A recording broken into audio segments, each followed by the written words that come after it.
नमस्कार, India this week में आपका स्वागत है। हफ्ते भर की खबरों को छानकर हम फिर पेश कर रहे हैं इस हफ्ते की खास और सबसे अहम खबर। एक ऐसा मुद्दा जो आपकी और हमारी जिंदगी से जुड़ा है।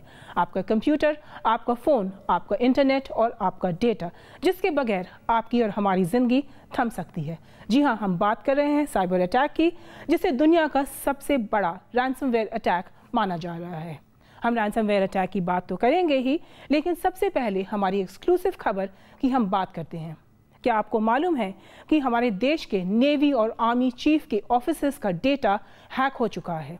रॉ और अन्य इंटेलिजेंस एजेंसीज के डेटा भी हैक हो चुके हैं। न्यूज़ नेशन के पास वो एक्सक्लूसिव दस्तावेज मौजूद हैं। कहां और कब हुई ये हैकिंग, इसकी रिपोर्ट हम दिखाएंगे इस खास पेशकश में। इन दस्तावेजों में हिंदुस्तान की सुरक्षा में लगे सबसे बड़ी सेंध की दास्तान दर्ज है। घटना 2 साल पहले की है। हैकरों के एक ग्रुप ने हिंदुस्तान की टॉप ब्यूरोक्रेसी की तरफ से इस्तेमाल किए जा रहे कंप्यूटर्स में सेंध लगा दी थी। 1 महीने तक वो इन कंप्यूटर्स की फाइलें खंगालते रहे और 1 महीने के बाद हैकर्स ने जो आंकड़ा पेश किया वो एक बड़ी चेतावनी की तरह है। हैकरों के इस गुट ने 3 लाख वाईफाई राउटर्स हैक करने का दावा किया था। बताया जाता है कि हैक किए गए डाटा में कुछ बेहद संवेदनशील डॉक्यूमेंट भी थे। जिन शख्सियतों के कंप्यूटर हैक किए गए वो और भी चौंकाने वाले थे। हैकरों ने army chief, navy chief, raw, IB, DRDO, CBI और कोस्ट गार्ड के अधिकारियों के कंप्यूटर हैक करने का दावा किया। ये खुलासे चौंकाने वाले थे। गनीमत बस इतनी थी कि हैकर्स की ये सेंधमारी सरकार के साइबर नेटवर्क की सुरक्षा की पड़ताल के लिए की गई थी। सवाल ये है कि जब देश की सुरक्षा से जुड़ी आला शख्सियतों के कंप्यूटर हैक हो सकते हैं तो आम आदमी की क्या बिसात।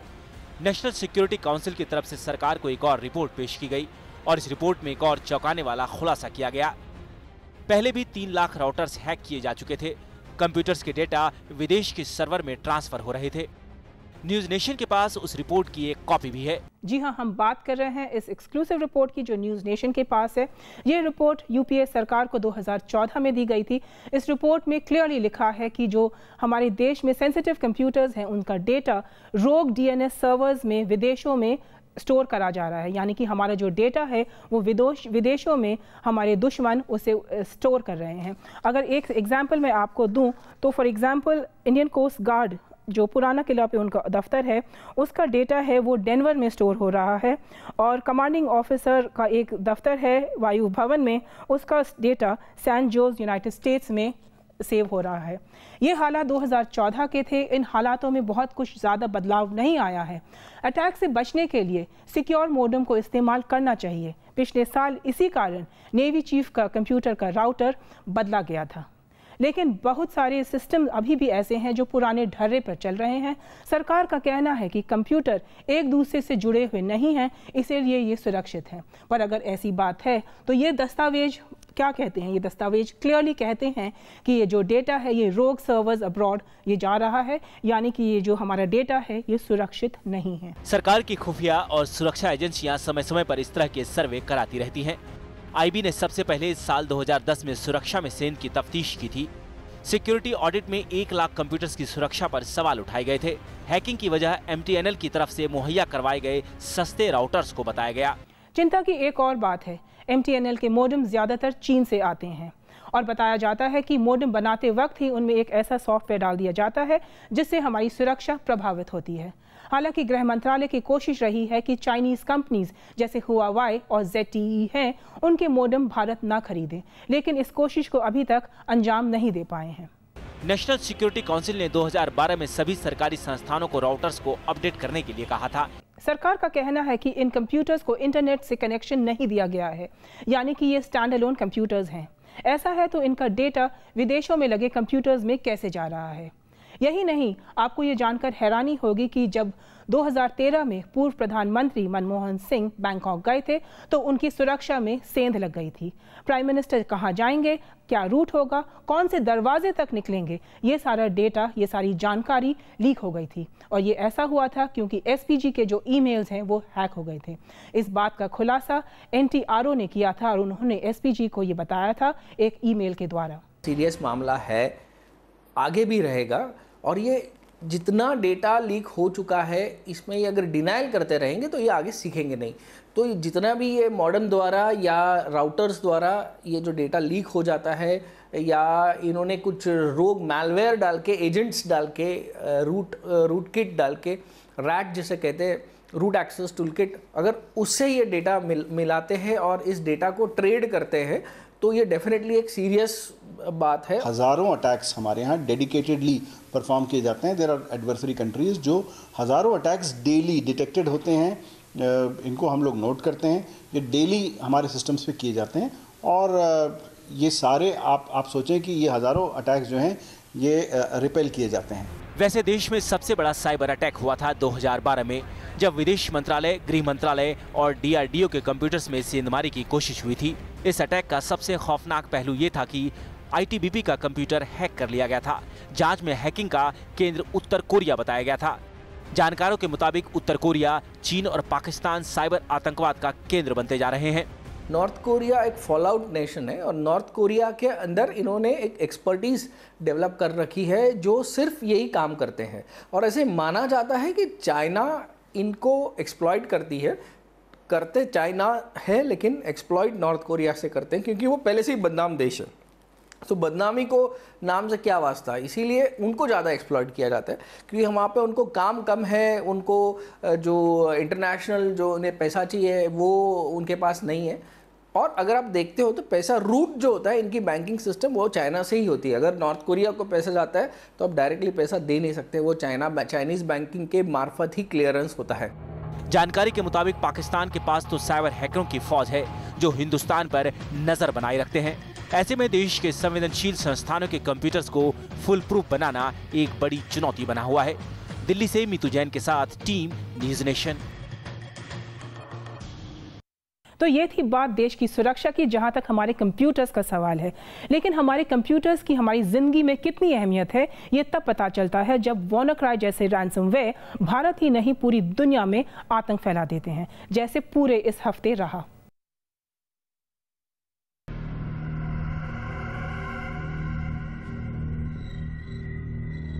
दुनिया के 150 देशों में रैंसमवेयर WannaCry का अटैक। सरकार का दावा रैंसमवेयर अटैक से ज्यादा नुकसान नहीं हुआ, लेकिन जानकारों का कहना है कि भारत में एक हफ्ते में 48,000 साइबर अटैक हुए हैं। बताया जाता है कि 60% कंपनियों को WannaCry वायरस ने अपना शिकार बनाया, वहीं 40% पर्सनल कंप्यूटर इस वायरस के शिकार बने। एक आंकड़े के मुताबिक भारत रैंसमवेयर वायरस का तीसरा बड़ा शिकार बना। बताया जाता है कि ऐसा इसलिए हुआ क्योंकि लोगों ने पायरेटेड सॉफ्टवेयर का इस्तेमाल किया।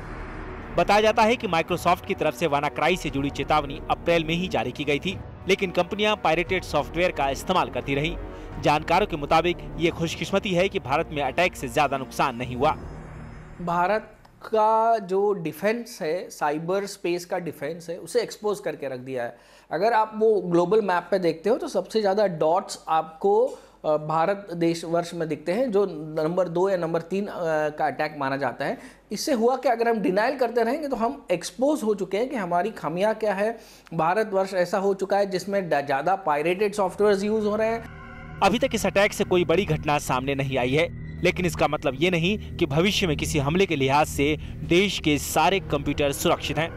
ज्यादातर भारतीय संस्थाओं पर ऐसे हमलों का खतरा बना हुआ है, क्योंकि ऐसे साइबर हमलों में चतुराई बढ़ती जा रही है और कई सरकारी और निजी भारतीय संगठन अब भी आउटडेटेड ऑपरेटिंग सिस्टम्स का उपयोग कर रहे हैं। दिल्ली से मीतू जैन के साथ टीम न्यूज़ नेशन। WannaCry से दुनिया को 22 साल के कंप्यूटर एक्सपर्ट मार्कस हचिंस ने बचाया और अब आप इस वक्त देख सकते हैं अपने कंप्यूटर स्क्रीन्स पर कि रियल टाइम अटैक WannaCry का कहां हो रहा है। फॉर एग्जांपल ये है देश जहां पे ये अटैक्स हो रहे हैं, ये आपको रियल टाइम में आप देख सकते हैं। और इस तरफ है आपकी स्क्रीन्स पर जो कंट्रीज़ में इस वक्त अटैक हो रहे हैं, और ये सारी अटैक्स रियल टाइम पर, यानी कि इसी वक्त जैसे हम और आप बात कर रहे हैं, इस वक्त ये अटैक्स इस वक्त चल रहे हैं। दक्षिण का तिरुमला मंदिर हो या फिर पूर्वी उत्तर प्रदेश का गोरखपुर का ऑटोमोबाइल शोरूम या फिर दिल्ली हो या मुंबई, भारत में रैंसमवेयर वायरस का असर कई जगहों पर दिखाई दिया। रैंसमवेयर वायरस का हिंदुस्तान में कहां असर रहा, इस पर देखिए हमारी एक खास रिपोर्ट।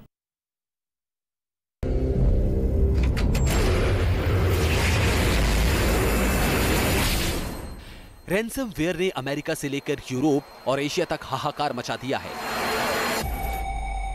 बड़े बड़े कॉर्पोरेट ग्रुप से लेकर डिज्नी जैसे फिल्म स्टूडियो रैनसमवेयर के टारगेट पर हैं। और भारत में रैनसमवेयर का पहला बड़ा शिकार बनी है ऑनलाइन डायरेक्टरी ज़ोमैटो। मीडिया में आई खबरों के मुताबिक ज़ोमैटो के 1 करोड़ 17 लाख यूजर्स का डेटा हैक कर लिया गया है और हैकर्स इस डेटा को ब्लैक मार्केट में बेचने की फिराक में हैं।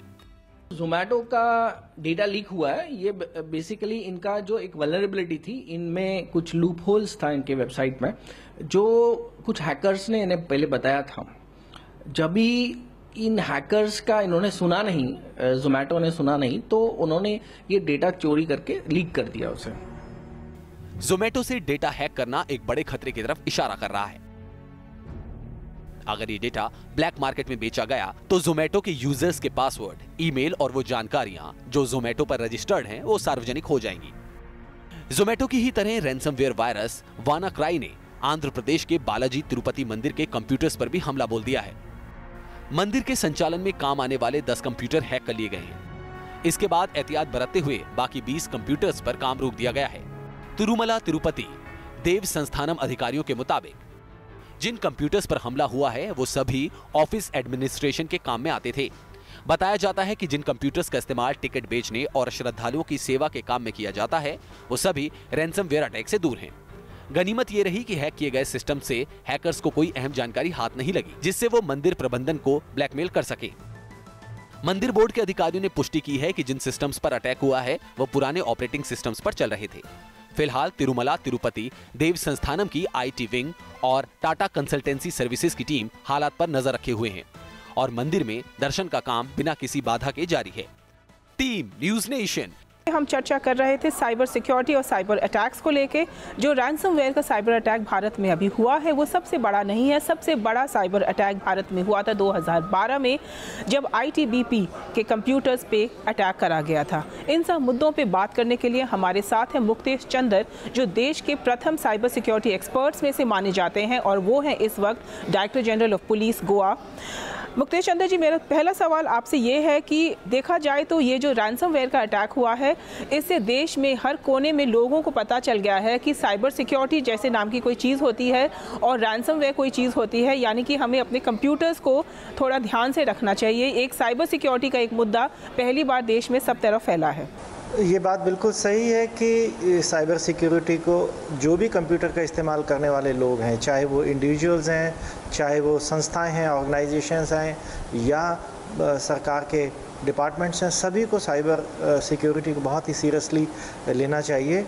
और जो ये रैनसमवेयर जैसे अटैक्स हैं, इसके अलावा भी और बहुत किस्म के साइबर अटैक्स हैं, इससे बहुत ही ज़्यादा फाइनेंशियल नुकसान होता है। कंप्यूटर्स का काम करना बंद हो जाता है, आपकी फाइल्स एनक्रिप्ट हो जाती हैं, वो डाटा अवेलेबल नहीं होता। तो एक सिस्टमैटिक वे में साइबर सिक्योरिटी को चाहे डेस्कटॉप लेवल पे, चाहे मोबाइल पे, घरों में, ऑफिसेस में, सरकार के मंत्रालयों में, सभी जगह पे साइबर सिक्योरिटी को, हर डिपार्टमेंट को इसको सीरियसली लेना चाहिए। चंदर साहब, ये जो अटैक हुआ ये हम माने कि इस वजह से हुआ कि हम जो डेटा यूज़ कर रहे हैं, हम जो अपने सॉफ्टवेयर यूज़ कर रहे हैं वो पायरेटेड सॉफ्टवेयर है, यानी कि ये सारा का मुद्दा जो है इसकी पूरा निचोड़ है कि पायरेटेड सॉफ्टवेयर यूज़ नहीं करना चाहिए। क्या हम ये बात मान के चलें? ये बात बिल्कुल सही है कि पायरेटेड सॉफ्टवेयर बिल्कुल नहीं इस्तेमाल करना चाहिए, क्योंकि उसके जो सिक्योरिटी पैचेस हैं, सॉफ्टवेयर पैचेस हैं, समय समय पर आते रहते हैं। हर सॉफ्टवेयर में कमियां रहती हैं और जैसे ही उन कमियों के बारे में पता चलता है तो जो कंपनी है उसको अपडेट करती है, उसको ठीक करती है। अगर पायरेटेड सॉफ्टवेयर होगा तो वो कभी अपडेट नहीं होगा और वो हमेशा वो कंप्यूटर सिस्टम या नेटवर्क वल्नरेबल रहेगा। अगर इस वक्त तो हम बात कर रहे हैं लैपटॉप्स और कंप्यूटर्स की, अगर ये जो साइबर हैकर्स हैं इन्होंने अगर साइबर जो एंड्रॉयड प्लेटफॉर्म है अगर उसे अटैक करना शुरू किया, यानी कि आपके स्मार्टफोन्स में घुस गए, तो इसका अंजाम क्या होगा? देखिए, एक मोबाइल फ़ोन भी एक किस्म से एक कंप्यूटर है जिसमें डिफरेंट ऑपरेटिंग सिस्टम इस्तेमाल होता है और वायरस किसी भी प्लेटफॉर्म पे लिखे जा सकते हैं। वो विंडोज़ को भी अटैक करते हैं, एंड्रॉयड फ़ोन्स को भी अटैक कर सकते हैं। मुफ्ती शंजर साहब, जो पहले बड़ा जो साइबर अटैक जो माना जाता है, सबसे बड़ा जो देश में अभी तक हुआ है 2012 में हुआ था। NTRO ने इसके बारे में पहले से ही सरकार को सतर्क करने की कोशिश करी थी, उसके बावजूद ये अटैक हुआ था। इसके बारे में कुछ बताएं आप। देखिए, अटैक तो कभी भी हो सकता है, हमें अपनी तैयारी हर वक्त रखनी चाहिए और वो एक दिन में नहीं होती है। सारे सिस्टम्स को ठीक करना, कंप्यूटर सिक्योरिटी के बारे में अवेयरनेस पूरे देश में पैदा करना, अटैक जहां से आते हैं उनको न्यूट्रलाइज करना, नेटवर्क्स पे नज़र रखना कि कहां से मैलिशियस सॉफ्टवेयर आ रहा है। मुक्तेश चंद्र साहब, इंडिया दिस वीक से बात करने के लिए बहुत बहुत शुक्रिया। धन्यवाद। तो ये थे मुक्तेश चंद्र जो बता रहे थे कि साइबर सिक्योरिटी की क्या अहमियत है, साइबर अटैक से बचने के लिए क्या करना चाहिए।